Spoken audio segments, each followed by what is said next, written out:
parce que ça n'aurait servi à rien, encore plus. Donc, vis-à-vis de l'Algérie aujourd'hui, il s'agit de renouer un fil. Il s'agit de retrouver un terrain.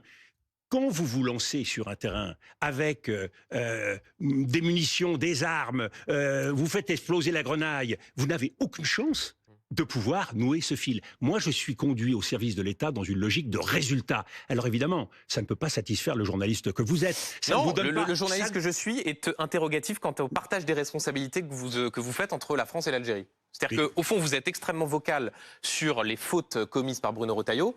Quant à la responsabilité du régime d'Alger, du président algérien Abdelmajid Tebboune, je vous entends un peu moins, mais Monsieur Zemel, peut-être que je suis sourd d'une oreille ou...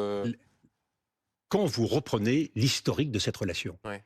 et que vous cherchez à comprendre comment on en est arrivé là, le différent, la raison du contentieux entre la France et l'Algérie, il tient aujourd'hui, cette raison, elle tient à l'affaire du Sahara occidental et la reconnaissance de la marocanité du Sahara occidental avec ce que les Algériens considèrent comme peu de précautions. Pardon, mais avant la reconnaissance du Sahara occidental, les relations étaient exécrables et Alger ne délivrait pas davantage de laissez-passer consulaires.